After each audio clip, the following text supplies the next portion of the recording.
Hey, folks, it's panel number one, two.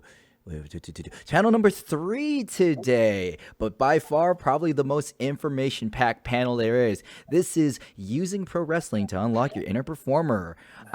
My name's G. I'm not on camera. I am going to be the chief moderator because there's a lot more people here, more talented, better looking, and way more knowledgeable than me in this subject. So I'm gonna let them take the stage. But before they do that, how about we have a round of introductions?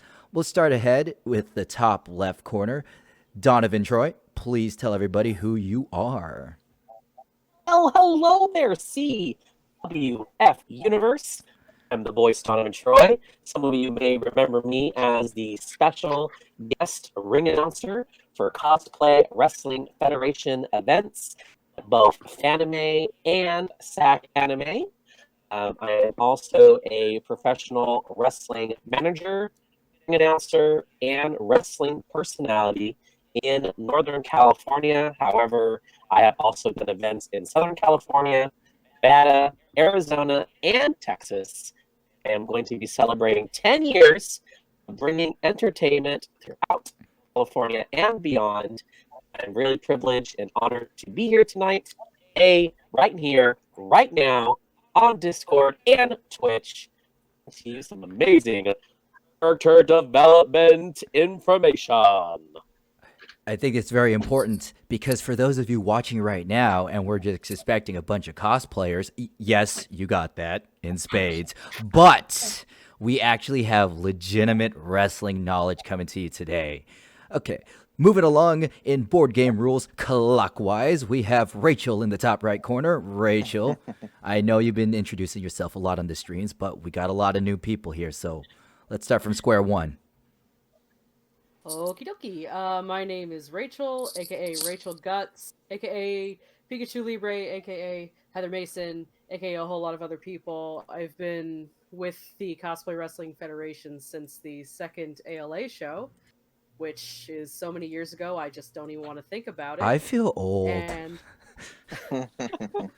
no, I'm feeling that. I have been a ring announcer under the tutelage of Donovan Troi for about 2 years, maybe 2.5. I debuted 2 years ago, and I'm just a general um, living marshmallow snack bastard. Those are my credentials. Goodbye. Moving along. Probably one of the most accomplished team members we have out of the outside of the CWF, who made his debut 2 years ago at Fanime and has taken indie wrestling in the Bay Area by storm. The one and only Llama fan, Marco Mania. What's good, everyone? It's me, Marco Mania. I started training last year at East Bay Pro Wrestling, and fun fact is I met Ellie last year at Fanimania, and I had no idea she was training until I posted about it, and she's like, "Oh my gosh, I'm training at East Bay Pro Wrestling myself." So, in the short term that I've been wrestling, I'm one half of the WWZ Tag Team Champions, and we'll see. I was planning on being one half of the CWF Tag Team Champions, but Corona happened, so there's always next year. And everybody, you better watch out because Marco Mania is ready to run wild on you with my Llama Stampede. So Before we move, you guys have been warned. before we move to the last box, hey Marco, don't you talk about wrestling somewhere online? I do. My friend Polly Galvon and I, who he also trains with us, we have our own weekly show on Facebook. It's a Facebook Live show called Revisionist Wrestling, where we time travel and fix pro wrestling matches, pro wrestling angles that didn't sit so well with the fans. So we go back in time travel and, we rewrite the wrongs of wrestling So it's history. so it's fantasy booking with kayfabe. Absolutely. Okay, and finally, last but not least, in the bottom left corner, one of the most wonderful duos in our team and in life in general, Ellie and Ryan. Don't worry, they live together. Don't mind the lack of 6 feet apart. We made that joke. Yeah, we're married. They're married. That too. Hi, Do you want to go everyone. first? I'm Ryan Devine. I do a Tommy Wiseau impression that some of you may have seen in the Cosplay Wrestling Federation, aka Tommy Wrestling. And you can see me do that live on Sunday at 2 p.m. in CWF Presents The Match Game, hosted by me, Tommy Wiseau, aka Tommy Wrestling, semicolon. It's a parody of the original Celebrity Match Game. Right here on this channel. I also am married to this one, Ellie here, who is herself a pro wrestling trainee, and I'm going to let her talk about that. Yeah, everybody's mentioned me by name already. I'm Ellie, also known as Ellie Vira, where when I'm managing at East Bay Pro Wrestling and training to make my in-ring debut as an actual bona fide pro wrestler someday, I am a student of the fabulous and glamorous voice Donovan Troi and wrestling personified Rick Luxury, War Pig Jody Christofferson, and DJ Fresh. And I also I play Sailor Moon amongst other characters in the Cosplay Wrestling Federation, and I'm currently the CWF Blackout Champion because Sac Anime got canceled. And Daikon. And Daikon, yeah, I was gonna defend it. Everything's canceled. Yay! I get to be the longest reigning Blackout Champion for no good reason. No, you're not. Psych. Nope. Matishita. Oh, no, that's true. Matishita had even less of a good reason. You've got like 3 years and you still. Anyway, very excited to talk about performing and how wrestling can impact your cosplay career and even other things. And of course, chat. I will be monitoring the chat. So if you have any questions for our panel team ranging from cosplay, performance, pro wrestling, any of that stuff, be sure to type it out, and I'll see if I can get it in. But let's go ahead and start this thing. Where do you think we should start? Actually, I got an idea, Donovan. Sir. When performing in pro wrestling, is it safe to say that one of the best foundations is understanding your character before you do any of the stuff? Definitely. 1000% and then some. When you are given an opportunity to be on a stage, in a match, in a vignette, in a promo, a backstage segment, an interview, and any piece of performance, you having an understanding of your character is so vital because you are playing a role that you want other people to understand.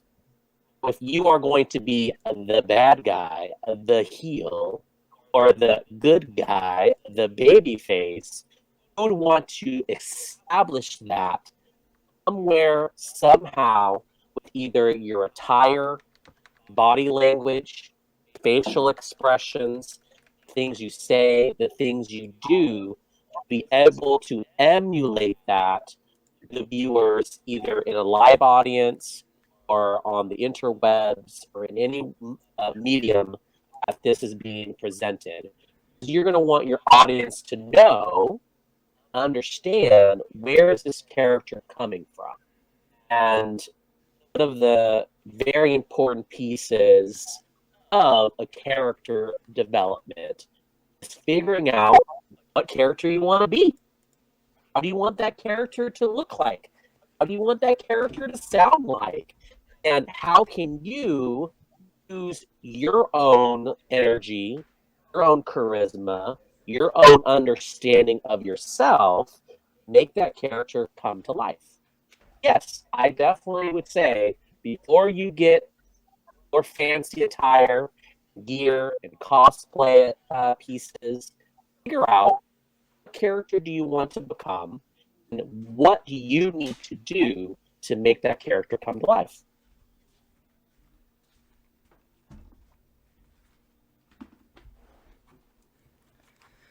I would add on to that in my experience, getting into character as Tommy, if one practices enough at sort of being the character in an improvisational way, then it can become kind of effortless to slip into improvising as the character. Yeah. And I've found that that's been really the key to my performances as Tommy, is just having studied and practiced the character a lot in order to be able to perform it naturally. Yeah, I mean, for me, it's about really feeling what I'm doing out there, right? I have to believe it myself for me to sell it to the crowd who comes to watch us. So, you know, I have to really get into, if I'm being a bad guy, you know, what's gonna make me bad? What's going to get the crowd to cheer for me? You know, what are some characteristics that I myself, if I'm watching and I see someone do it, what's going to make me go, hey, that guy's a jerk, I don't like him?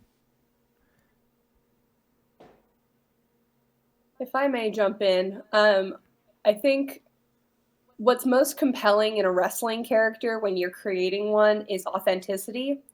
A lot of people tend to pick cosplays because they feel like they identify with the character in some way. Amen. Either because they aspire to be like that character, or because they think of themselves as already very similar to that character, either sharing in the same flaws or the same dreams, motivations, similar backstory, stuff like that. So I would say, like, as you're thinking of developing a character for wrestling, it's the same thing, or at least in a similar mindset as when you're trying to pick a character to cosplay. If you pick somebody that's authentic to you in some way, then it's much easier to assume that character, have it come across as believable, and feel like you're ready off the cuff to do things like improv, play around with other people who are in character from the same series, or interact with fans. By the way, Ellie, chat's going, preach. Rachel, do you have anything to add about this? I do, and it's a short story. I just want to and I may go further into exactly what this character is a little bit later. My first character as a wrestling personality, because even as a ring announcer, you have to have some sort of personality, or else you're just talking into a mic and nobody cares. You're there to tell a story, even if it's just the story of who the heck's coming to the ring and where the snack bar is. Yeah. That snack bar has a story. Also, how many flavors of red vines they have. Anyway, So in my first year after my debut, I spent a lot of time just trying to prove that I did want to be here, I deserve to be here, and I was bringing something to the table. After a show I did solo, I think maybe one of my third shows that I did at East Bay, I was asked by someone who I deeply respect, who I will not name, what is it you want to do? Like, what attracted you to what you're doing right now? And the way I heard that was, what the hell are you doing here? And what made you think you could do this? Which is, of course, not what he meant. Oh. But it's what I heard, because I've got brainworms that give me anxiety. And so what I told him was that I found out that wrestling is really hard, and I can't, or I don't feel like I could do it to anyone's satisfaction, much less my own.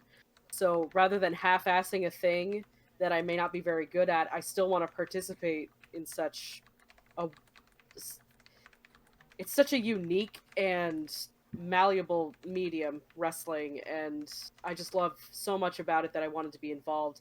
And what I found out was bringing yourself to 11, which, as John Moxley said, is some of the best wrestling characters, is just themselves turned up to 11. It is actually it makes the best characters, but it's actually one of the hardest things you can do as a performer if you don't already have a big personality. And I know I'm just like a super exciting and exotic person to be around, but you can tell just by the way I'm talking, I have a very flat affect, and I am not a super hyped up person in general. And so bringing that to a wrestling character was very difficult and time consuming, and it's taken a lot of work, but I got to a place where I'm satisfied with it. So the point I'm trying to make, I think, is that sometimes the most rewarding stuff is going to be the hardest to get to, even if it seems really obvious at first. And it will take vulnerability. Oh my god, there's so much vulnerability. I cannot tell you how many times I've cried in front of Donovan Troi. We're not going to go into it, but I kind of want to step into something real quick, especially about the authenticity point, is that I remember learning about these high concepts, just about performance in general, and me being my I think I know it all teenage self goes, yeah, but would the audience really pick it up? Here's the thing that I've learned about people watching the craft and just the general population. Even if the audience doesn't know these ideas or theories, they still, on a subconscious level, connect to them. And even if we're not actors or wrestling some of us are wrestling pros or the best critics in the industry, we could spot something that's fake a mile away. I want to segue this to Marco. Marco, you've made it a real big point about being yourself for your character. Do you find it like do you find this process easy because you're you 24/7 and you're just being a bigger you, or do you find it harder just because you have to be self-critical of yourself? So for me, the hardest thing was really just coming to the conclusion of I'm going to start the process of training to be a professional wrestler. The most rewarding and fun things for me are, tapping into Marvelous Markomania and really expanding that and figuring out what makes him tick. How is he going to be the trendiest wrestler in Northern California? How is he going to tell everybody that you have no idea how popular the faction is and how I'm part of the most amazing faction in all of professional wrestling. I mean, to me, that's so much fun. And then to hear the feedback, right? There was a few months back, I was at a park with one of my friends and his kids, and we were just hanging out. And this little kid comes up to me and he goes, "Hey, I know you. You're that mean wrestler from East Bay Pro Wrestling."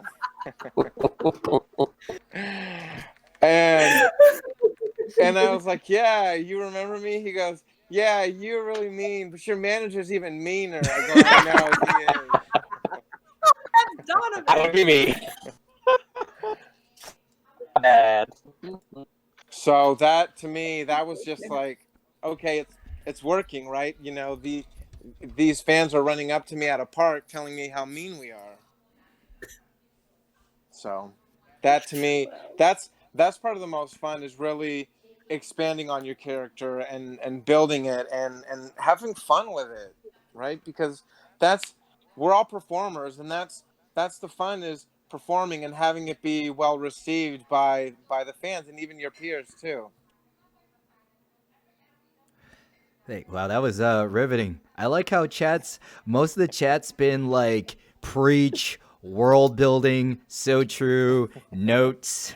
Uh, I guess now that we've talked about the importance of character, I think it would be the next logical step is how do you build a character? It's one thing to say I want to be uh, I want to be the Undertaker, but a British royal guard. I don't know. I'm just spitballing here. Yeah. But it's Yeah. another thing to actually Right. take the steps to make it a reality. So how do you do that? I have a question. Go on. I have a question for our phone panel. I'm curious how did Ellie decide I'm going to take childhood icon Sailor Moon and that into you? How did Ryan go? Tommy was out. I could do that. How did you decide that that was going to be your character to embody? And then Rachel, how did you make that distinction of you really like Pokemon, really like Pikachu, and how did you make that conversion of not only am I going to make my own wrestling gear, but I'm going to make it into the wrestling personality of Pikachu and embody that character. That's the building blocks. How did you guys come up with taking those iconic characters and making them your own? Wow, answering a question with a question. How Yoda of you. Should I start? Maybe Ellie should first. start. You said you Yours first. also helped answer mine. That is true.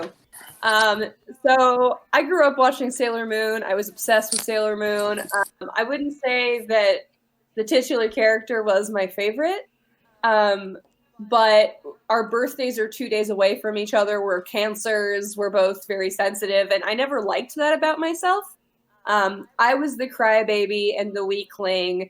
But I didn't power up like Sailor Moon as a kid. You know, like I got bullied a lot. Everybody gets bullied a lot when you're into Oh my anime God, right? in the early 90s, you know? But I mean, I never outgrew Sailor Moon. And while I liked the other characters better because I thought of them as aspirational, I kept coming back to Sailor Moon as like this part of me, I guess. And then when I was in college, I made my first head-to-toe Sailor Moon costume. It was right after my father passed away. And I told him while he was in hospice that I was going to stop jerking around. I was going to cosplay Sailor Moon. I was going to do my best shot at it. And it was like a promise I made to him. And I had so much fun being Sailor Moon at this Sailor Moon cosplay gathering at Anime Expo that year. And it was my 20th birthday, so 8 years ago. And I went to the gathering and I just camped it up the entire time. All of these beautiful, you know, petite, traditionally pretty women were there also cosplaying Sailor Moon. And I'm 6 feet tall, chubby, unathletic, bad at makeup. And I was like, you know what? I'm going to be the goofy Sailor Moon. And that's when I started to own it. And I realized that it was really easy for me to be that part of the character. And I started doing a YouTube series and everything. Well, don't look that up, please. Don't look that up. Unless you need a really good ab workout for the day.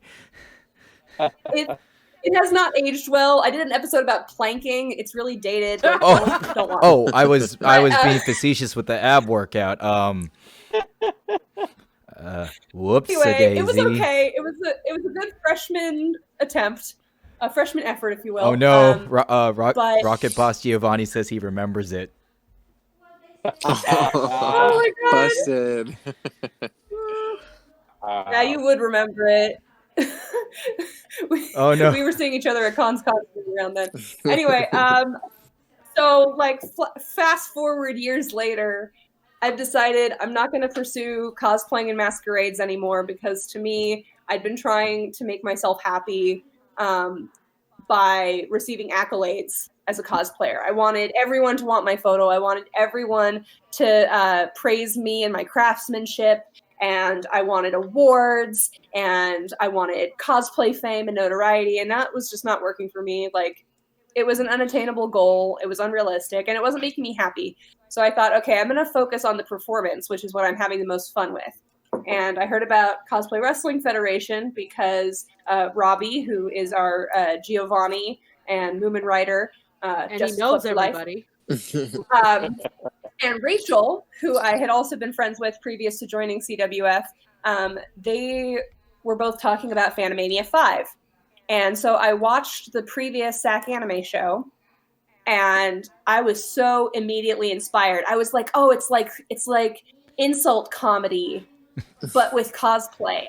I can do that. And so I applied to be Sailor Moon, and it was like this natural progression for me to try and like make it more about self-empowerment. I had to think about what would Sailor Moon be like as a wrestler, and that's where the character building came in. So she's iconic for being the champion of love and justice, and in this current era, I interpreted that as an SJW, which is also very authentic to me.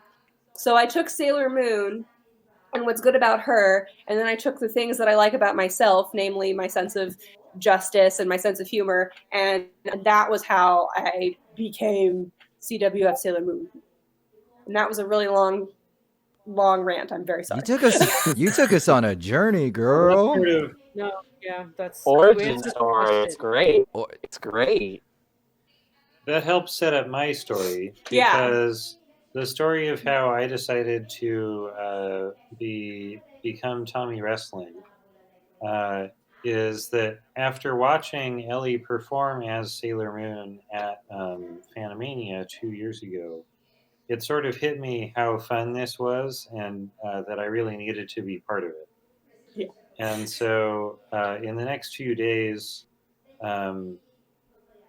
we talked about it for a good bit, and then it was on the drive home from Fanime, like two nights later, I think, where we stopped for dinner at Denny's in Milpitas, and it smelled really bad. Milpitas always smells really bad. Yes, it does. Duly I noted. love Yes, Milpitas. it And, It's just the truth. Do you know there's a horror we were movie talking about called It and Came hit From? me that nobody in CWF plays sort of a character who believes in their own reality, distinct from that of all the other characters. After the fashion of great wrestlers, Broken Matt Hardy, for instance, Bray Wyatt, some other classical kind of spooky characters kind of defy the rules of the convention and sometimes, have magic powers, that kind of thing. And no one in CWF was doing that. So we talked a lot about who could be a good character for me to play. The Joker is certainly on that list, and I would really love to be the Joker at some point, like from Batman. Like the original Batman, the animated series Joker, not like the Dark Knight Joker. Hamill Joker. But yeah. Yes. Then, Best Joker. Then another friend of ours suggested to me that I should look into Tommy Wiseau and his great, work of cinema, The Room. Great work of cinema. And I just sort of fell in love with, him and his style of talking, and it really just meshed with my natural sense of humor. So it became really natural for me to kind of riff with Ellie. We would sit around, in our living room, and I was studying to get into the character, and I would watch The Disaster Artist like every day for a week, and just like pause the movie at certain points and practice the monologue that James Franco had just done. Or I would watch The Room and do the same thing with lines that Tommy was doing. I practiced my oh hi mark like, oh my God, hundreds of times. And we would just sit around, and Ellie would sit there and riff with me, and I would like say stuff as Tommy, and she would say stuff as Sailor Moon, or sometimes as Chun-Li, which Mostly was another one of her Chun-Li. characters. Tommy debuted at Krakencon, RIP. and that was my second appearance as Chun-Li. And when we had been at Sac Anime right before Krakencon, we weren't participating in CWF because we were helping to run the masquerade. But we went out for dinner and we got a little drunk afterwards because we'd gone to watch the CWF show and we left feeling so inspired. We got a little bit of drunk on the sake at Bento Box, and we just bantered in character for the entirety of the dinner. And I was like, "Oh my gosh, Ryan, you're gonna win! Like this is serious. You're so in it. You're so present in it. You're gonna win." And he was like, "Oh, you flatter me, Chun-Li." And I'm like, "No, if it comes down to the two of us, I'm giving up. Because I can't beat this. This deserves to win." It And happened. that's what happened. Exactly that. Yeah, we actually, so this is the big secret of the last Krakencon, which was my debut and also first victory. No, you're exposing the business. But when we did It's this, work. Oops. when we did this role play at Bento Box, we basically, I logically jujitsu'd her into quitting, and it was sort of like, it was like my realization of my childhood dream of like Lex Luthor talking Superman into quitting, straight out of Superman Red Son. Why don't you put my the favorite. world in a bottle? Yeah, so that's my favorite graphic novel of all time. And I realized that as Tommy, I had basically logically jujitsu'd Chun-Li into quitting. And Or turning heel, which I wasn't ready to do. yeah, exactly. She realized she had to become a villain in order to beat me. And she didn't want to do that. So that's what played out in the end. That was the most intense situation. I was the special guest ring announcer for that event, and I remember looking at all the fans and looking at all other contestants on the table and going, "What's going on? Is this possible? Is this really happening? Did they have? Does Tommy just win because Young Lee just left, to go and save Day and fight M. Bison? What is going on here? The best. Is this It's possible?" honestly my favorite CWF show that I've ever been in. Like, there have been other shows that I've really enjoyed watching as a fan, but as far as like being in it, that was my favorite show because it really felt like a surprise, and it felt like a really special moment for everyone that was there. And like, I ran out of that room and I didn't look back, but watching the replay on Twitch, everybody's face on the stage was like, did she just I felt really good about being able to evoke that, Oh, Kraken. Kraken's so good. Probably one of my It's such a favorite good show. one of my favorite tweets about us came from that show, which was Diane writing, "If you never heard of CWF ever before, I want to let you know the final round is between Chun-Li and Tommy Wiseau." I also got to debut something there that's just Special. Rachel accepting something very stupid and running with it, and it's still one of my favorite. It Yeah. was amazing. And Robbie as King Arthur was that was such a strong show. It's- That was the birth of Billy Mays. I hope That we was have not- amazing. I hope we have not seen the last of King Arthur. Yeah. All right, I It think was we've very fun. we got to cut off on Kraken, or we'll just go on all night. So Pikachu Libre, how'd that happen? Oh yeah, Pikachu Libre. The way that happened was I have been obsessed with Pokemon since I was maybe 7 years old, and I never stopped. In college, I suddenly got into wrestling, and it took over my life. And in the remake of Pokemon Ruby and Sapphire, there's a costumed Pikachu who has different attributes based on which costumes it has, and thus Pikachu Libre was born, which is the official name of the costume.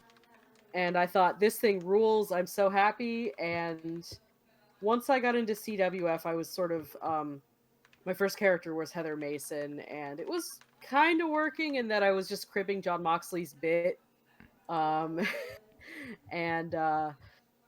But I wanted to do something else for Sac Anime because it was a place for me to experiment at the time. And so I thought, I'll bring Pikachu Libre because I love Pikachus. I love Libre, Lucha Libre. And so the original Pikachu Libre, however, was very different than the way it ended up, and this is not something anybody has seen because it was in concept only. I thought the most electrifying superstar. Oh yes, I'm just going to do The Rock.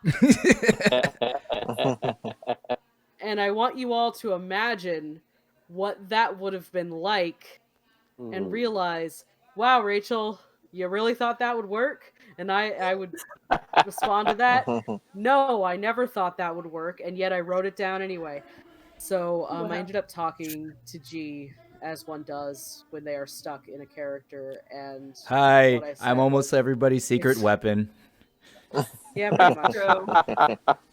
You're the whole damn company's secret weapon. Let's be real. No one wants to compete with you genuinely, G. No. The secret weapon of the company is Kevin's thighs, okay? Oh, right. And his calves. Those are amazing. Anyway, so I spoke with G and I realized I think I'm just going to have to bring in something more authentic about this. And so what I brought in was my enthusiasm for performing and for the whole concept of CWF. And thus Pikachu Libre was born, who is so happy to be here. Woohoo! Beyond that, it just sort of spiraled into like, what story can I tell with this character? And I've come up with a lot of great things with my fellow performers. Pikachu Libre is and has always been a collaborative effort for that reason, and there's a reason that I've remade the costume, because it's just like, I love this character so much, but the costume, I made this 2 years ago. I need to update it. What else is there to say? I became the first Blackout champion after Matt Ishida. I was the first lady to be a champion in CWF. People forget about that, but it was me. It was me. I'm taking that. Remember, I was there. I was on the I know. floor. Anyway. Actually, no, I was. No, wait, that was someone completely. You were on the mat. Yeah, I was on the mat. Ishida. You're the reason. You're the reason I believe I won the title at Sac Anime.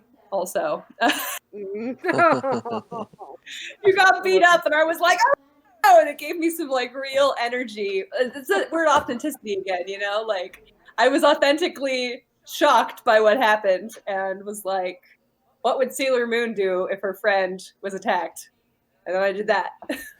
Yeah, that one came from like a lot of self-effacement, from just like, I didn't retain the title. Oh God, I've got to drum up sympathy somehow. And so I'm just like, hey, Alex, want to beat up?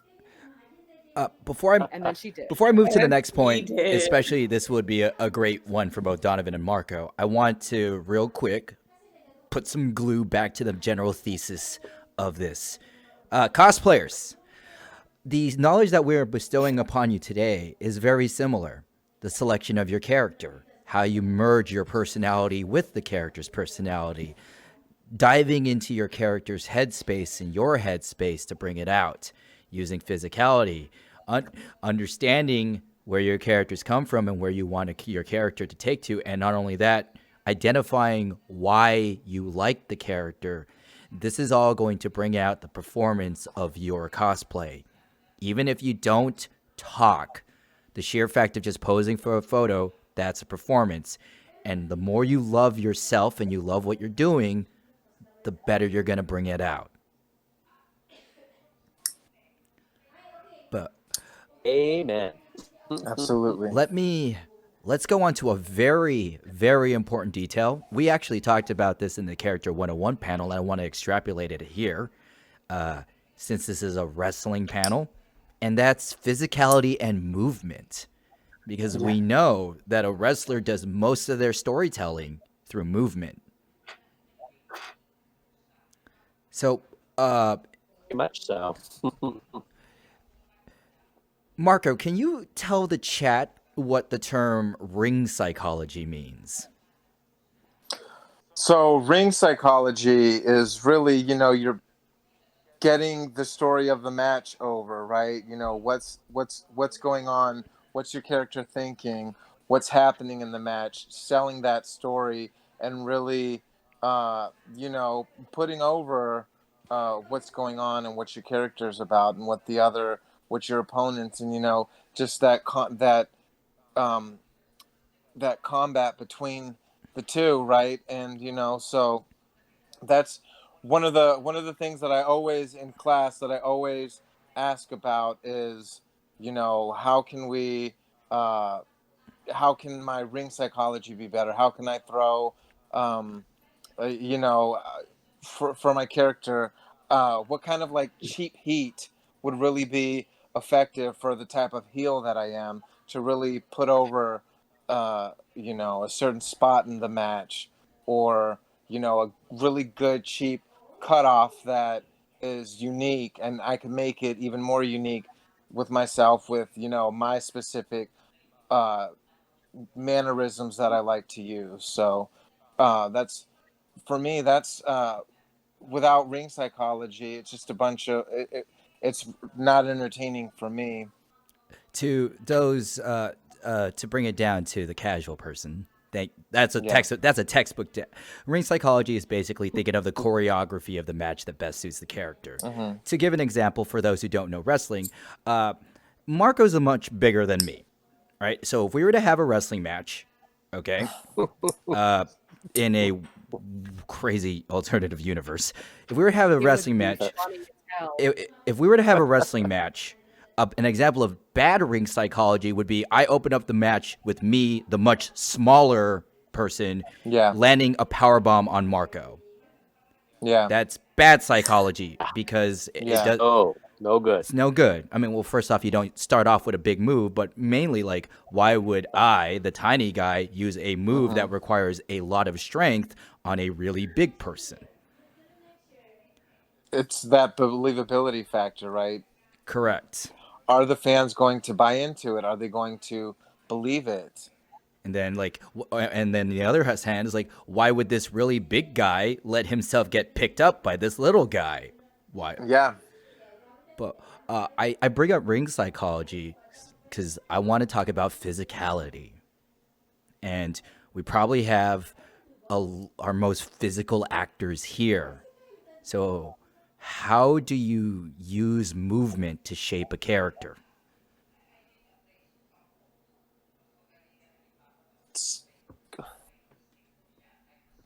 Go, Rachel, go. Oh, okay. Sorry. So Raise your hand.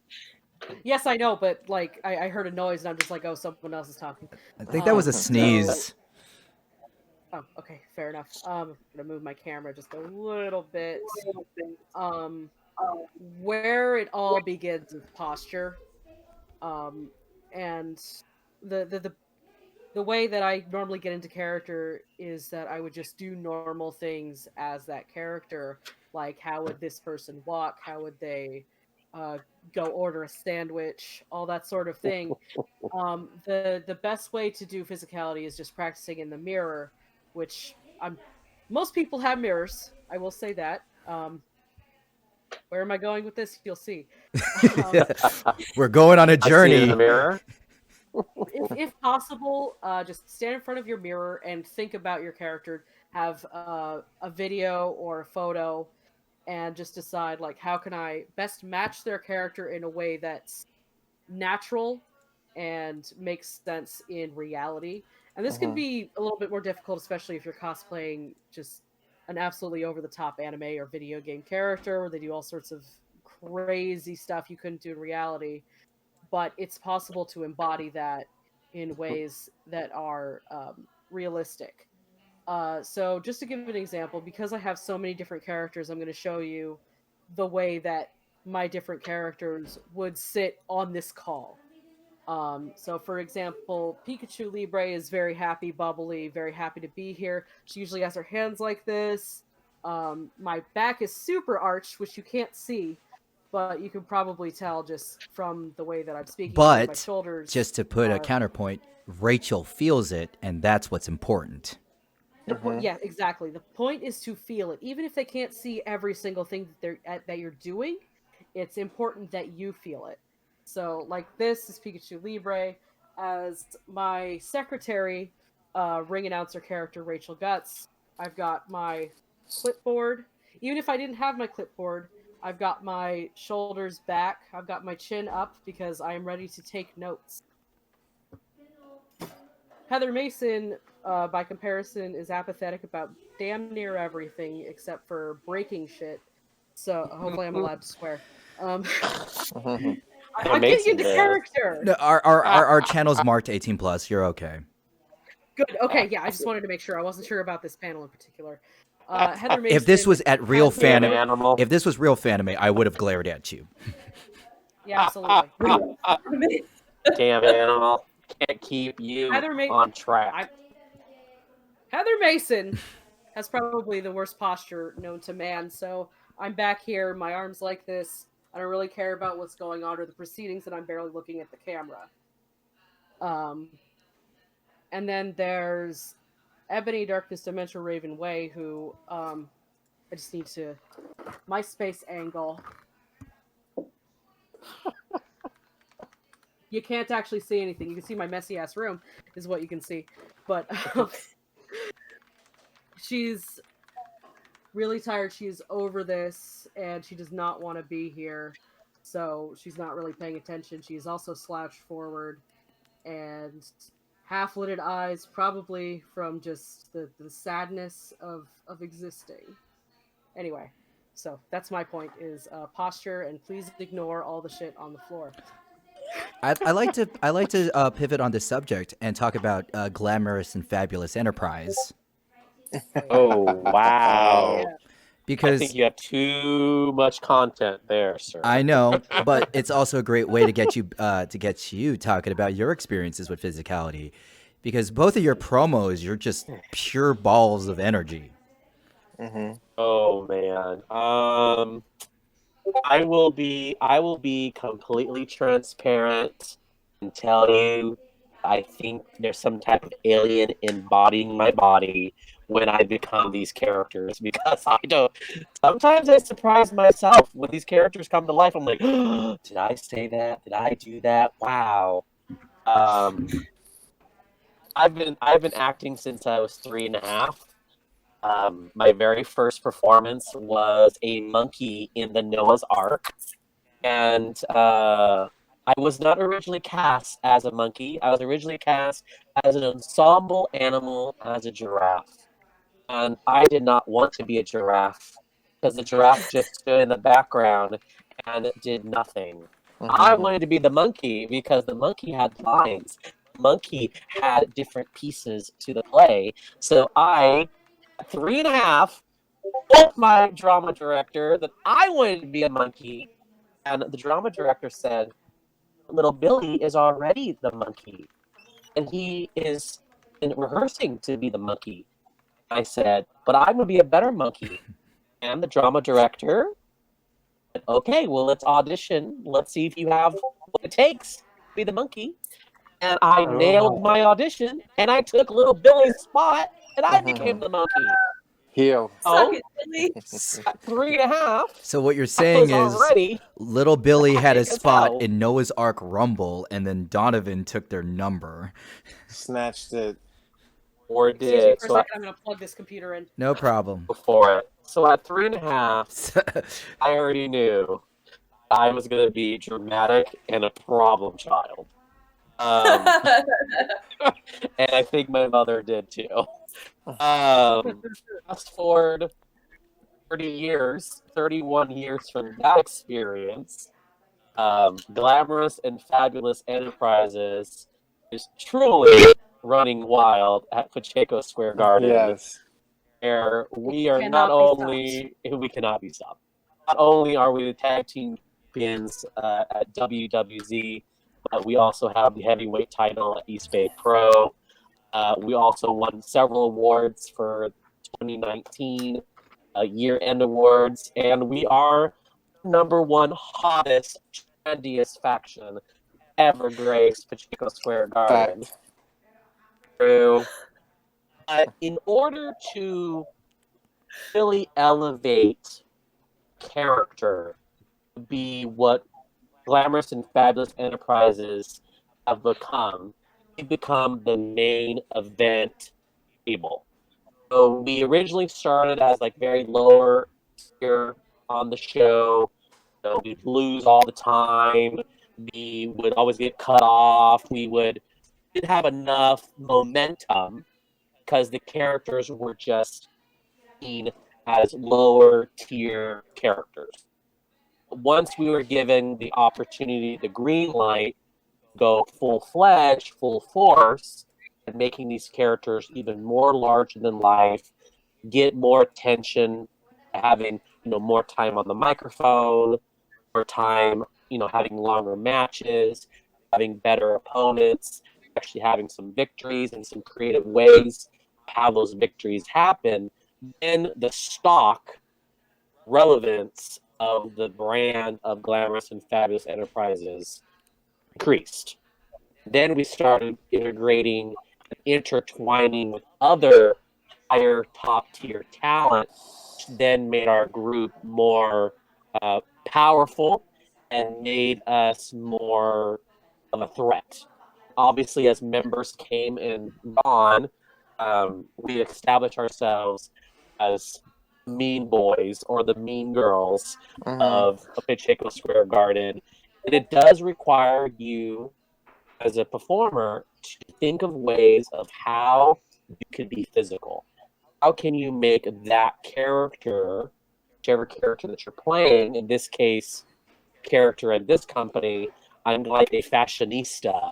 I am a very overly opinionated, very like metrosexual. I care about fashion. I care about power. I care about the finer things in life, fine foods, uh, fine threads. I care about all kinds of makeup styles. I care about leading my talent to victory, as it means we're getting money, we're getting prestige, we're having respect. And it doesn't matter who is in our way, we're going to stomple, we're going to stampede them into victory. And me personally, as a character, that character requires me to always be on the go. The character is very, very cautious of what's going on with my clients. I want my clients to do well. I want my clients to win. So Can when I'm at ringside, can I pause this sure. real quick? Please hold that thought. Chat, what Donovan is talking about right now is the greatest M word in performance called motivation. Yes. Keep going. I am very motivated by the success of my clients. And so for my character to display and make that motivation clear, I use physical comedy. I use physical movement, facial expressions, my body language, make that come to life. For example, if Marco, who's one of my clients at East Bay, is being completely destroyed by the Action Coast Wrestling Champion Big Juicy, which he has several times, Oh yeah. my character is screaming. I am moving frantically. My arms are wailing in the air. My face is showing this despair that Marco's going to get creamed. He's going to get smushed. I'm displaying, and I have all these catchphrases that Ellie just alluded to, and I'm looking at the audience as a way for me to kind of push that energy and that emotion to them, see how they react. And because we are the mean girls and the top heels, bad guys of the company, a lot of them boo or cheer depending on what's going on. If Marco is getting beat up, which he does often, we'll cheer. Yes, beat him up, beat him up. Right? And so the fans are really excited about that. So my character gets mad at the fans when they're cheering for my guy to get destroyed. Right? And so my reaction with them is very much I play off the audience, play off what's happening in the ring. And then I then mirror some of that to my character, and then I look for acceptance or not from the audience. Sometimes if Marco, who often enough is beating up somebody, I'm excited. My hands are up in the air. My voice is super high pitched. I'm like really like egocentric. I'm like really excited because he is beating up somebody. And then I then tease the audience and make fun of the audience because now my guy is beating up on their favorites. We're winning. And then now I become one that's now cheering against them, become a cheerleader, but a mean cheerleader. Then my mannerisms, my body language, my facial expressions, they change because now I'm happy because my client's winning. And fast forward to the end of the match. Let's say Marco loses because he loses against Big Juicy all the time. And then now I'm really upset. I'm just devastated. I can't believe it. And as a bad guy, it's never our fault. It's always someone else's fault because we're perfect. No one else sabotaged this. So it was the ref's fault. It was the fans' fault.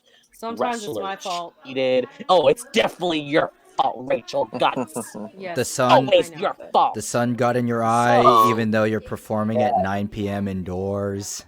exactly. The turnbuckle was loose. There was oil on the mat. The timekeeper, looked at me funny.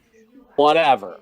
It you use your body, your best ability to make that character come to life. And it's taken me a long time to be comfortable in these roles because at 305 pounds, it is not easy to move around as quickly, but it has allowed me, even at 305 pounds, I'm able to move, make that character come to life, be that role of the manager. And I definitely studied the managers from yesteryear, the Jimmy Harts, the Sherry Martells, Paul Bearers, Bobby the Brain Heenan. I looked at those legends in the wrestling industry, and I picked different elements that I liked that I incorporated into my own character. And because I'm just a physical comedy actor, I melting pot it all together, become glamorous and fabulous Donovan Troi. And I definitely urge all of the viewers and the listeners on the CWF universe, if you are really good at physical comedy, try to find a character that emulates that or allows you to engage in that type of physicality because you're going to have fun doing it and it's going to feel like it's something you could do. That's a journey. Marco, Aha. Yeah. can you give us a perspective on the how you developed your own the physical vocabulary of Marco Mania in the ring? So, to piggyback off what Donovan's saying, so, our group, we're super braggadocious. Even in losing, we're still the hottest faction. We're trendy. We're the trendiest. My character, when I tell the audience I have the best gear, I look the hottest, no one's on my level. Like, part of me really believes that. I'm like, I really took the time to plan what I'm wearing, so when I walk out, I want you to make sure you see, look at me, look at what I'm wearing. You could never in your life wear this. It's only made for me. And in my Exclusive. match, I'm like, you know, very braggadocious about it. Very like, everybody, look at me, look at all of this. Give me your attention. Like, I deserve it, right? And I try to do that with my physicality in the ring. So I try to take my time. Like, we had sanitized phase 2 out right now, $5 donation at East Bay Pro. My match with Cliff, there was a spot where I slammed him down, and I was just like, I'm bringing sexy back. And I have my singlets that I wear, I have them zip up in the front. So I zipped it down. I went and did my llama stampede, did a splash, and then I got back up and I said, you know what? I think we need it sexier. And I zipped it down even lower and then did it again. So it's just like, hey, like this is what I'm serving and you guys are going to eat it up. Personally, as a fan of yours as well as your friend, I love it when you incorporate voguing into your strikes too. Yeah. Like when you vogue a little bit and then you chop somebody, or when you vogue and then you, yeah, so good. Yeah. So there's that too, really, I really just try to bring bring some cultural things from different aspects that maybe the fans in Pacheco aren't accustomed to. So they see it and they're just like, I've never seen that before. What is he doing in there? And maybe it'll irritate them, or maybe it'll be like, oh, they're curious for the next time we have another match. So, that's one of those things, like with the physicality, you really want to have it be unique, but again, you want it to really add to your character and the match. Okay, I just want to take a moment real quick. Overlay is coming up, but I didn't want to no-sell that. That was amazing, Marco. Thank you, Marco and Donovan, for doing this. We're at the halfway, a good breaking point. Well, I want to fix the overlay, but while I do this, it's time for a quick pause for the cause, talk about something really important that's going on right now in the CWF verse. First off, who here knows about Wild Bill's Soda? Wild Bill's Soda, the amazing soda company that provides free unlimited refills for the modest price of a really fetching mug. Yes, fetching. I'm trying to make that work. Hey. I dug it. Hey, fetching and fetch are different. Fetching could work. But the whole point was, recently, Wild Bill's put out a tweet, which I will show to you in this transition mode, which also allows me to work on the overlay on the side. Haha. They put out a tweet asking who would want a Wild Bill sponsorship, and our wonderful CWF team has gone ahead and put a few eyeballs on it. And, well, I think if we should definitely tweet at them or engage with the tweet. That way we let Wild Bills know that we got a little cut of the jib. And of course, I saw Donovan tagging East Bay Pro as well. Thank you very much. I think it's a really fun opportunity. If at the very least we get a CWF mug with our logo on it, I consider that worth the price of entry. So please tweet at Wild Bills, follow us on Twitter, like that, or just message them. Meanwhile, I want to show you some magic. Bah! I fixed it! Look at that! Fix it. I did. Woo! It looks pretty. It's because you guys are on it. Oh, That's right. You're so sweet. only the best for us. Let's get a little high concept here. Okay. So, we already talked about the importance and physicality and how you all brought your characters to life. Let's actually talk about the process. Because I think what's very interesting is all of us have a very different process to doing things. Some people out there like to just go by pure instinct. Other people like to write gobs and gobs of notes. At me next time. Those are the two extremes, while other people kind of just find themselves on that sliding scale. Ryan, I think your journey is very interesting to talk about right now, because when you first started out, you definitely used your engineer thought process of meticulously breaking something down, and now you're more of in a more instinctual, like, living in the moment camp. So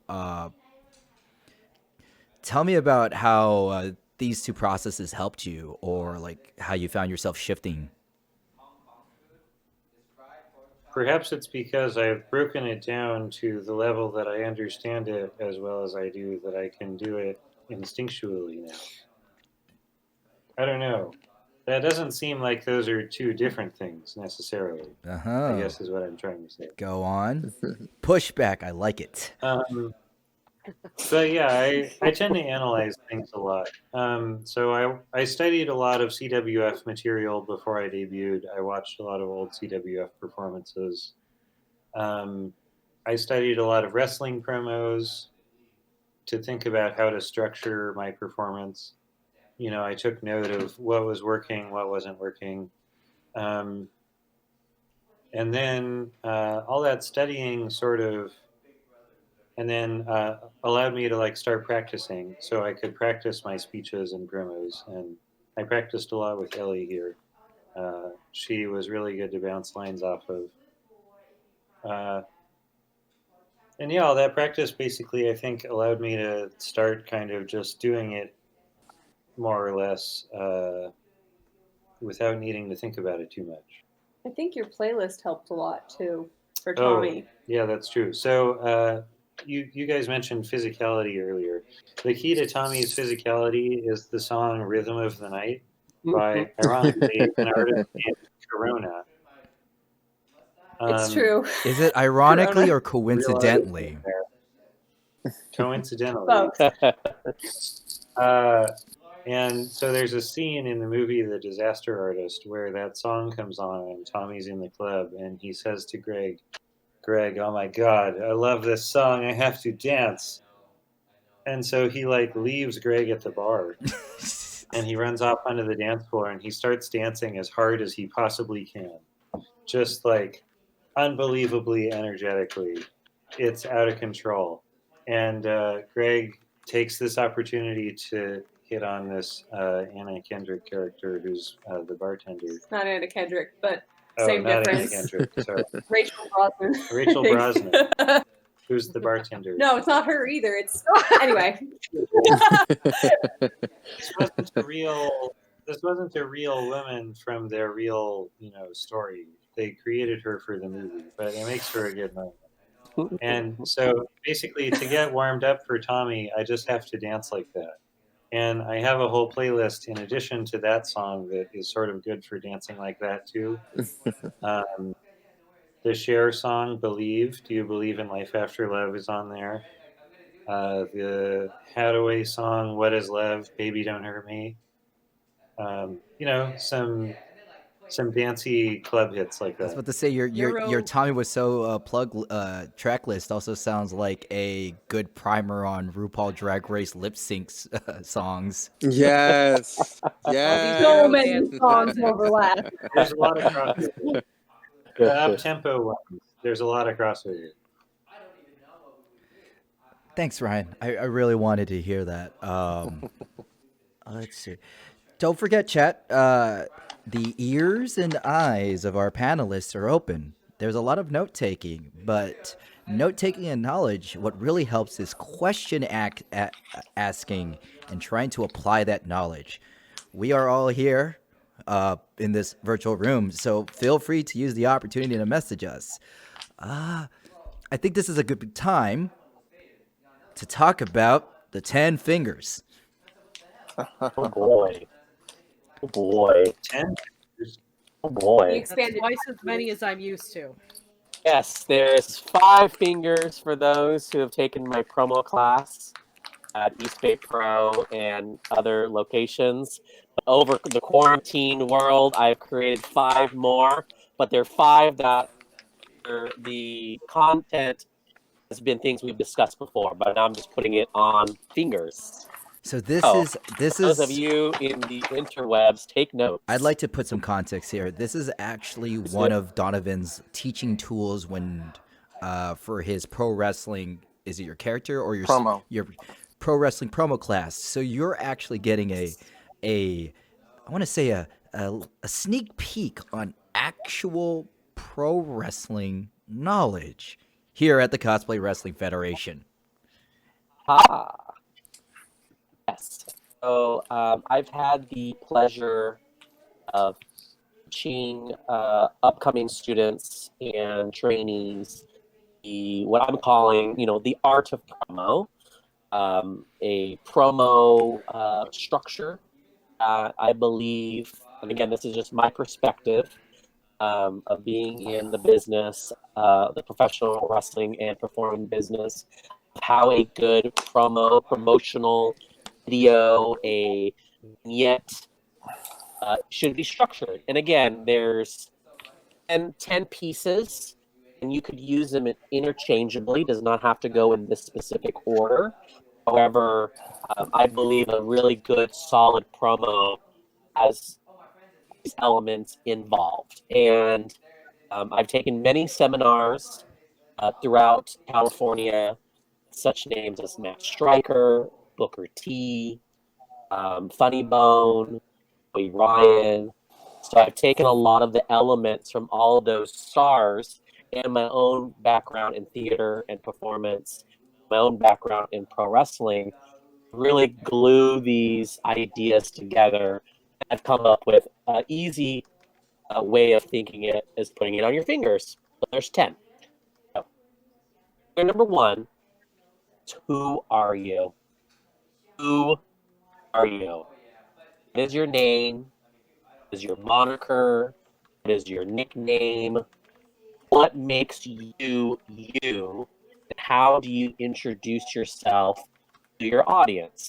Now that could be a live audience, that could be a recorded audience, wherever medium you're using. How are you introducing yourself?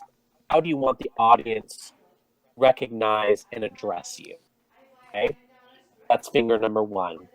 Finger number 2. Rachel, do you know what finger number 2 is? Physicality?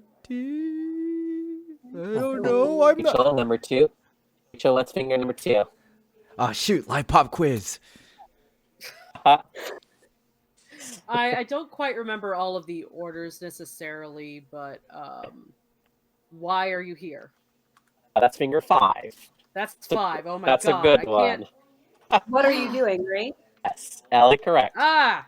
What are you doing? I get those conflated because it's like, why are you here is what you're doing. It's also so funny. wild. Backstage, I have something called the 3 questions, which I use to prep CWF characters. But Donovan, less than I'm used to. yeah, Donovan has. This is the supersized deluxe version of the 3. Like I like if this was games, the 3 questions is the demo disc you get in the PlayStation Monthly magazine. Yes, y'all remember that bullshit? I did. Yes. I got it for just to play Bust a Groove on it. Okay, but Oh my god, yes.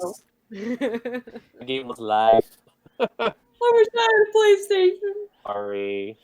So finger 2 is what are you doing? So in your promotional conversation, this is relatable to both CWF and pro wrestling. What is you doing? What are you doing? What is your reason for this conversation? Are you setting a challenge? Are you accepting a challenge? Is it your debut? Are you entering into a tournament or into a Rumble Battle Royal? Are you talking about your faction, your team, whatever? But what is the context of your story? All right, finger 3. Marco, do you remember what finger 3 is? I don't have my binder with me, but I think this is either 3 or 4 is why. Oh, that's Why- 5. Why is 5? That's 5. We've already gone over. That's 5. Why? Where are So- you Oh. doing it? Where? No. Where? Who are you doing it with? Yes. Who you're doing it with? Who are you doing it with? God damn it! I see. We need to rehearse more. Yes, I finger haven't had number promo 3. class in Come months. on. You guys can still contact me. I know the finger. Finger number 3 is who are you doing it with? What is your audience? So if you are a cosplayer in the CWF, you may address the fans as your who. You may be talking to Lashada. You may be talking to Mr. Hiki. You may Whoa, be talking about a champion. Slow your roll. Nobody talks to Mr. Hiki. Okay. Well, I was trying to be hopeful. Well, there was that one time with Killer T. So, if you're talking about a champion or a championship match, If you're in pro wrestling, you might be challenging somebody. Again, who are you talking to? Are you talking to the fans? Who's your audience? Your number 4, like Ellie and Ryan said, is the wares. How can you incorporate wares? So maybe you're naming the location, maybe you're naming the brand that you're speaking of, company, the event. So a great place to talk about, we're here in Fanime, or we're live at Pacheco Square Garden, or we're at the SPW Arena, we're in San Francisco. So good promo would indicate some type of location so that the audience knows what are you talking about and where is this going? Where is it involved with? Finger If I 5, may, like we've all said earlier. can I talk about where real quick? I wanted. Sure. This is where I put where I put. Because at first blush, it does seem like a very filler step. Like, why do I need to remind people where they are? Aren't they here? Don't we know where we are? But the more I watch the stuff and the more that we've done it, what makes where so important? Please correct me if I'm wrong, Donovan. Please, I give you that license to do so. But when you say the where, it gives your promo a specificity that this is happening right now. This is an immediate speech that requires immediate action.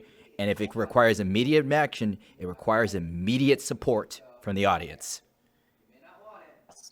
Totally. It also gives your character understanding of the where at that very moment. So many of our cosplayers, they'll do shows outside of Fanime. So it's good to be able to reference, now I'm at Sac Anime, or now I'm at Krakencon, or now I'm at HentaiCon, or wherever, being able to understand your audience is where you're at. Pro wrestlers, goal of pro wrestling is to be able to do wrestling events at multiple different locations. So me being able to say, if I'm in Phoenix wrestling, hi wrestling fans, we're live at PPW. I would want to make sure I'm saying the right initials, the right brand. If I actually say East Bay Pro at PW, the fans and the management's going to go, hey, bro, you're in a different company. I really need you to go over my brand, but you totally messed up and said the wrong brand. So being able, as a performer, to know where you are, who you're representing, if you're representing yourself, are you representing a tag team, a faction, a stable, a wrestling brand, a wrestling company, a wrestling school, a cosplay universe, whatever it is that you're trying to emulate and represent, don't be afraid to name drop that there. Don't be afraid to highlight that, because so many of us now, everything is being taped. You can watch it later, right? It's being live streamed or it's being recorded. But how cool is it to go back and watch something? You can be like, wait, where was this? And then you could say in your video, we're live at Fanimania 4. And you're like, that was Fanimania 4. Or, man, God, where was this? Where was the show at? We're live in San Francisco. Oh, that was a San Francisco show. So I think location is important, even if the audience knows they're in San Jose, or they know they're in Concord, or they know they're in Martinez. Don't be afraid to name drop, because not everyone might be from there. I mean, so many people travel out of the immediate area to come to shows, and it's okay to name drop. Last finger for the first hand, finger 5, and we've mentioned a little bit of it already, is the whys. Why is this promo happening? I really hate to interject. I actually have another engagement I got to get to. Thank you so much for having me, CWF Universe. G. Bye, guys. Everyone Ryan will hold down the fort here. Everyone love you, Ellie. A pleasure. Thanks. Bye, Ellie. Thanks for sharing about your Sailor Moon journey. Yes. Thank you. Glad it wasn't as boring as it sounded coming out of my mouth. It never is, girl. It never is, girl. So why? Sailor Moon is so in demand, she even has another party to get to when we can't leave our house. So popular. That's right. Finger 5, like we alluded to earlier, is the whys. What is the purpose of this speech, promo, this engagement, this spotlight that you have now put on yourself?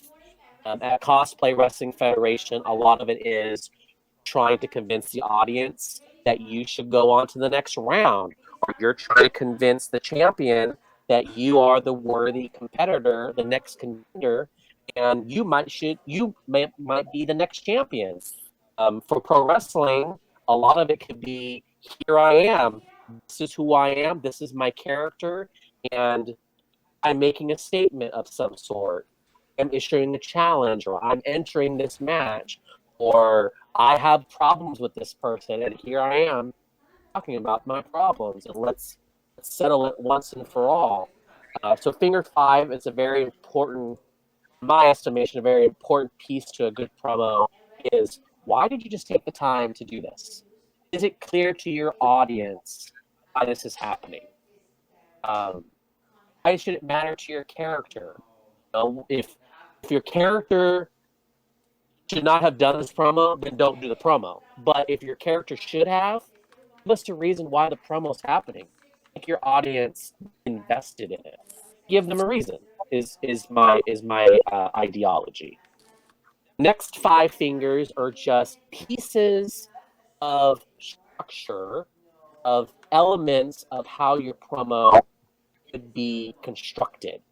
So finger number 6 is projecting. How do you project your voice, the energy in your voice, that people can hear you? No one could hear you, right? Project, be loud, make your character heard. Even if your character is someone who whispers or is like very low energy, how can the audience hear you still? That means you using the microphone in just the right way to make sure it picks you up. If you're not using a microphone, are you belting out using your diaphragm, using your lung power, push that volume out of yourself? Project. By the way, Make sure people can. Yes. oh go no, I ahead. just want to acknowledge chat. Yes, Kaito Ida, we love you too. Kaito writes, love you all. Of hearts. Finger 6, projecting. Finger 7. My favorite number, by the way. Oh, this is a good one. Do you- Enunciation. How are you enunciating? Pop quiz, can anyone guess why 7 is my favorite number? And it's not because it's lucky. Because it 8-9. Ha ha ha, dad jokes. That's a good one. Dad jokes. Is it the number of puncture scars that you have in your very muscular chest? No. I don't know. G is the 7th Someone letter in will the have alphabet. Oh, that Oh. makes sense. Wow. If I ever my marketing tagline is make the 7th letter your first choice. There you go. Wow. I like Bam. it. All right. Bam. I like it. Finger 8. Enunciations, finger 7. Be able to be clear in what you say. Open your mouth wide so that every piece of your wording is heard and understood. Okay. Finger 8 is peaks. In a good promo, if your character is energized, put that energy into your promo and peak in your story. So in your catchphrase, in your character's name, in your character's problem, in talking about something that's really important to your character. Peak, meaning put more energy and emphasis into it. An example would be like Hulk Hogan, John Cena, Macho Man Randy Savage, and they talked about very specific things or said certain things. Let me tell you, brother, put a lot of energy into it, which means they peaked in their promo. Okay? Reverse of that, finger 9, is valley. You bring the energy and your storytelling down. Examples would be like Jake the Snake Roberts, Undertaker, CM Punk when he was a heel and like being very serious. When you bring the energy down, it's called a valley.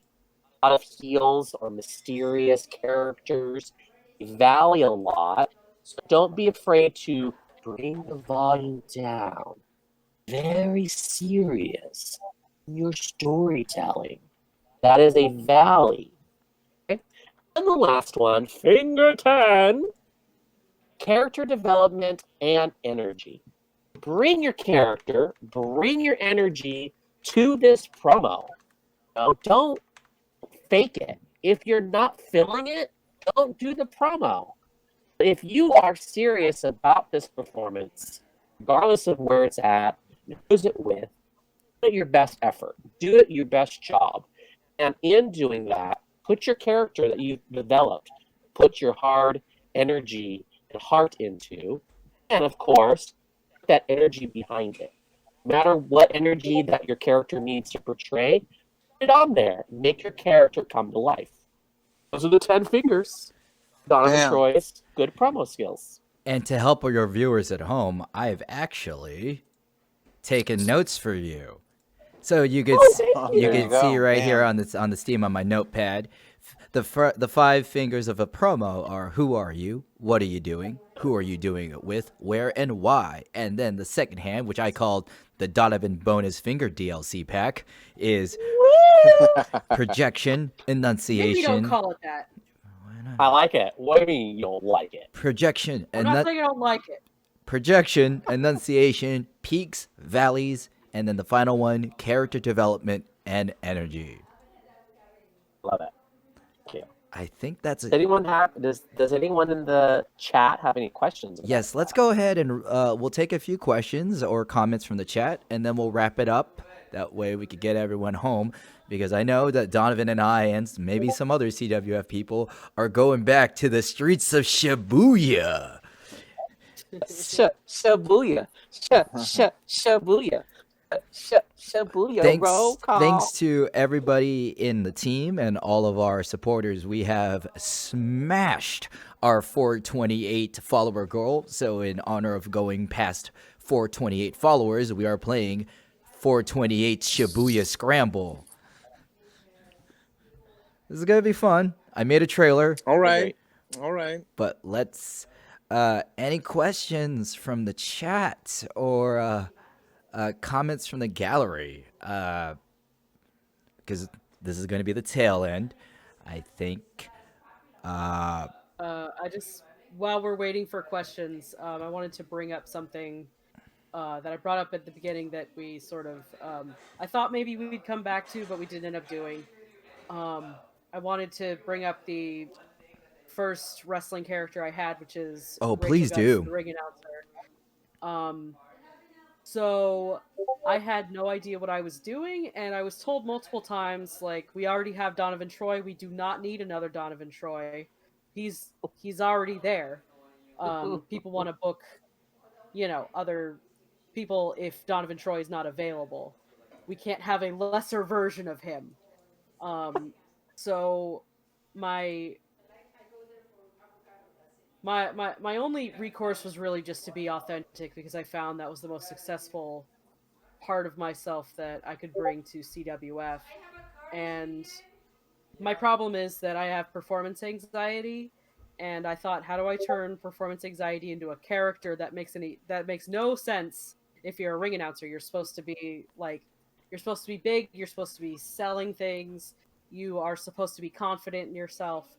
So I eventually landed on a balance, and it took a very long time, but I landed on a balance of, this is in between banter, Rachel Guts, and then there's announcing Rachel Guts, because you have to be confident in what you're telling the audience, but when you're just in between and reacting to things, that's when you can bring something a little bit different. And so, like I said before, it's very difficult to bring a personality like mine into wrestling because I'm sort of low key and I speak in this affect, but there are ways. And again, it took years, and I'm still training. I'm still in training, but through a lot of practice, what you can bring to the table is Rachel Guts, ring announcer for Supreme Pro Wrestling and East Bay Pro Wrestling, and many other places as well. So basically, it's just the half of like Rachel Guts is here to tell you what the next match is, and or Rachel Guts just witnessed some wacky stuff and is like, boy, you don't see that every day, huh? It's a good thing this job comes with hazard pay. That sort of thing. Thanks for that You've been story. you've been able to use peaks and valleys, and you're on the mic and when you're off the mic to give your character purpose. Oh, we I think Exactly. Yes. guess what, team? We got a number of questions. Yay! Let's sweet. I'm glad I stalled long enough. Let's start. So this is from Mantis Mankiller, someone who's been intensely studying with us all day. When it comes to Great. energy, does a calm and collective promo work with a soft tone? Yes. Oh, Ryan, you want to take this one? Yes, I have He the is the perfect calmest answer of to all of this. And it's AEW recently has been doing a story in which Jake the Snake Roberts is managing Lance Archer as Lance Archer vies for the to become the first ever TNT champion. They're calling it. It's a B belt basically, and the final for that is tomorrow at their pay-per-view.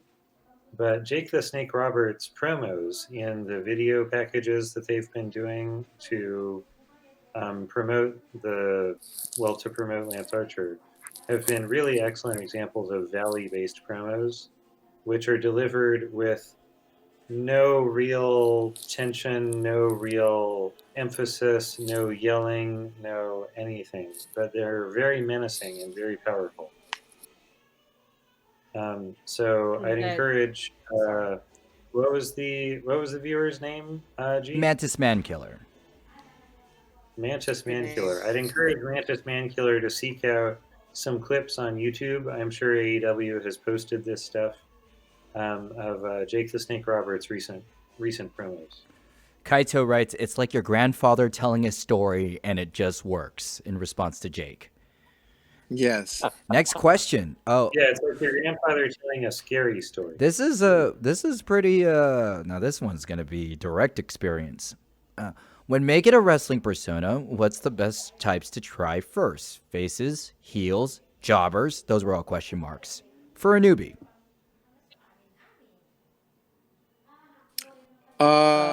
So for me, I thought I was going to debut as a face. I thought you were gonna debut as a face. We all thought that. I know. And then I got called into the office and they go, here's this opportunity for you. We're going to put you in Glamorous and Fabulous. You're aware of how the group is. And, here's what we're going to need from you. And so for me, it was just kind of like, okay, let me put that hat on and turn it out. And I just thought of, like, what are some of the things that that I see other people do that just really irk me, right? And especially where we perform, what would be some of the stuff where the locals would see it and it would really irk them?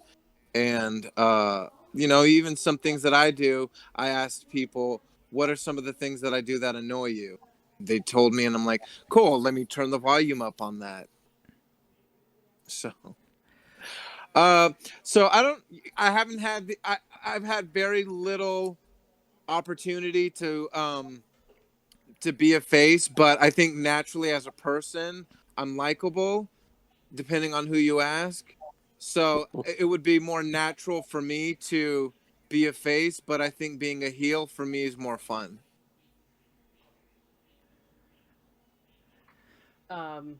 I'd like to jump in a little bit. I would say it really highly depends. My recommendation is that you try everything, just to get a feel for what it's like. because sometimes you don't know if you're good at it until you try it. Like I had no idea I could play a decent face until I gave it a shot. I think just try and do a little bit of soul searching. What sort of reaction do you find the most fun to elicit out of people? Do you want to make them laugh? Do you want them to cheer you on? Do you want them to get angry but in a fun way? And I think that's the basis of being a heel is you want people to get angry in a really fun way, in a way that they're not about to walk out of the building, but they are going to boo at you. So I think it really just depends on what sort of reaction do you want, and just sort of act accordingly. This is Beyond that. only tangentially related, but I think what's really interesting about playing a heel, because at first blush you'd think, oh, just be mean and nasty and say all the mean and nasty things and treat the people mean and nasty. For me, one of the challenging things about being a heel, I also find it ironic that I've had the most success in CWF as a bad guy when everybody wants me for advice, is that I have to put all of my ugly traits in the forefront and then put makeup on them and dress them up as pretty things. Like as a good guy, all your ugly traits and your weaknesses, it's like, that's okay, that's deep down, I'm gonna overcome it, that's a part of me, but I'm badass. Well, as a bad guy, you pretty much you're confronting your own ugly side and then bringing it out. Because that is your darkness. Yeah. That allowed me to get it real for a sec. Thank you. Okay, next question. That fourth wall. Have you or anyone you've else worked with think they've had a really awesome character in their head, and the moment they make their debut, it doesn't really connect? Do they try and act like? Do they try like it never happened and come out with a different gimmick, or stick with the character and tweak it little by little? Both. It's happened so many times to just to me and to people I know. And there are times where the character went well and then didn't go well in another place. That's just a matter of knowing your audience, and that's one of the hardest things you can do in wrestling and performing is how do I connect to this particular audience? But I have seen all sorts of reactions to characters not working. I would say the way to determine that is, were there parts of this that worked, and how do I put those in the forefront? And if there's no parts of this that worked, then I am going to try something completely different. Last question, and then we will wrap it up for today. Oh, what's the difference between Pikachu Libre and Rachel Guts? That was from Gary Supreme, if you needed a name to yell at. Shout out to Gary. That's on Gary. I'm not going to yell at him. There's my $20, fool. He is my teammate. We are Team Supreme. # Team Supreme. Thank you very much. Also, hi, Gary. I miss you. The main difference between Pikachu Libre and Rachel Guts is Rachel Guts is more professional or trying really hard to be professional. She needs to sometimes get herself together in a way that's like, I gotta knock that off real quick and get back into get my brain back together, which is exactly what happens to me in real life. This is again the bringing authenticity into a character is I get scattered sometimes. So and that's one of the techniques I used when I'm forming my character is, how do I make that work on stage? Well, I act very surprised at what's happening. It's like, did you guys see all of that? Oh my god. And then you physically bring that back of like, okay, we got to go to our next match. We're running a show. Whereas Pikachu Libre is so happy to be here and has been unprofessional multiple times, but it's all in the interest of justice and making sure that everything's fair and protecting the innocent. It's sort of a Pikachu Libre is most definitely a technico, Not everything she has done is necessarily professional or with the rules, but it is in the interest of helping others and inspiring the people. So I think that's sort of the main difference is one's a little bit just who dives headlong into things. The other one has a clipboard and tries to write things down before diving in. That's I never even thought about that. That's a really good question. Well, that will be our last question. So I want to thank everybody for watching us. I hope you all had a great got some great notes. And of course, I wanted to thank our wonderful panelists.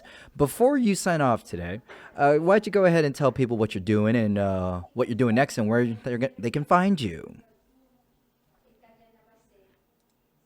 Let's start with, we'll start from the beginning. So Donovan. Awesome. Well, I'm the voice Donovan Troi. Thank you so much for joining us on one of the many pieces of the CWF Anime Virtual Con. You could catch me later tonight on Gaming with G as we do Shabuya. Shabuya. Also, I will be part of Eastbay Pro Wrestling's online tapings tomorrow. We are continuing our online tapings program called Sanitized.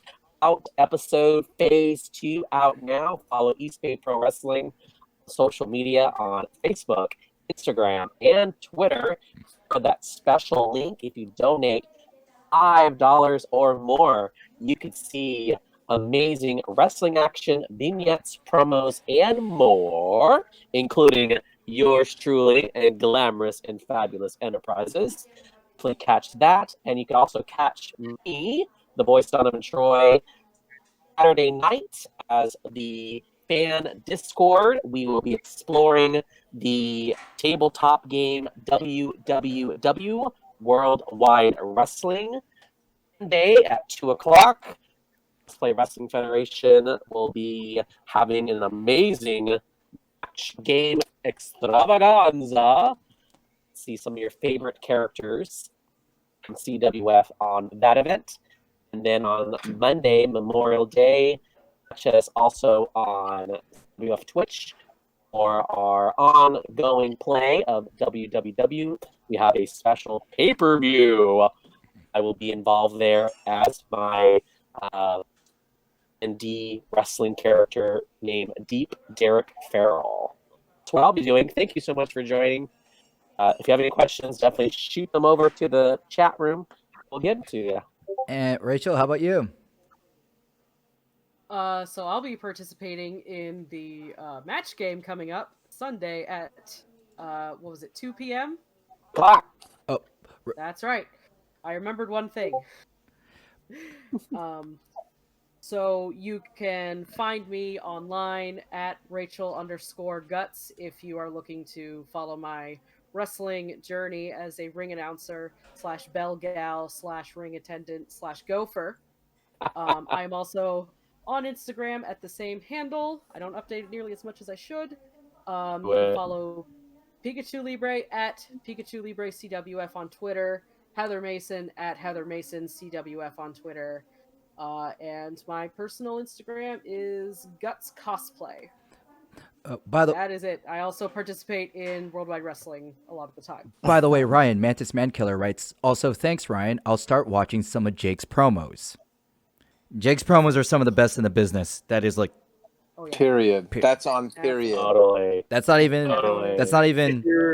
If you're interested in sort of a soft style, yeah, he's the best. Indeed. Okay. Marco. All right, is it my turn? So my turn. Okay, you follow me on all my social media. It's so easy. It's at Marcomania51. I'm on Instagram, Facebook, Twitter. I have my weekly Revisionist Wrestling Facebook Live show that I've started with Polly G. So it's every Wednesday, but I don't know how effective that is because you have NXT and AEW on Wednesdays, so I think we'll probably switch it to Tuesday nights, which would probably be a better option. And I'll be wrestling tomorrow at the East Bay Pro sanitize tapings. Sanitize Phase 2 is out right now. I have a match on there with the WWZ Heavyweight Champion, Cliff Hendricks. Tomorrow I'll also be debuting my new singlet that I personally designed, and it has inspiration from She-Ra. The front of my singlet has the star that she has on the front of her dress, and then on the sides I have stars that are inspired by the Gem and the Hologram earrings. So maybe sometime during the match I'll have to rub them and say it's Showtime Synergy. And that's what I'm like most excited about this weekend, is putting my new singlet on and wrestling. So yeah, that's all I got. Thanks for having me on the panel today. Of Thank course. you. And closing out, Ryan, where can we find you and Ellie? I guess you can find Ellie on Facebook. I believe she has a new Facebook page for her Facebook wrestling persona, Ellie Vira. I don't know. You can't really find me anywhere. I'm not particularly active online. Which is completely okay.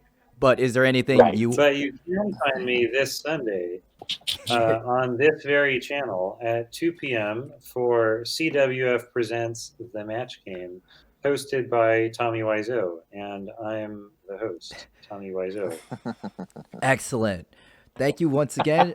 Just a reminder, we'll be back here tonight at 10 p.m. for our special 428 CWF Shibuya streaming. But outside of that, everybody go and have some fun and stay safe. Good night, everyone. Good night. Thank you. Sing football. Love you all.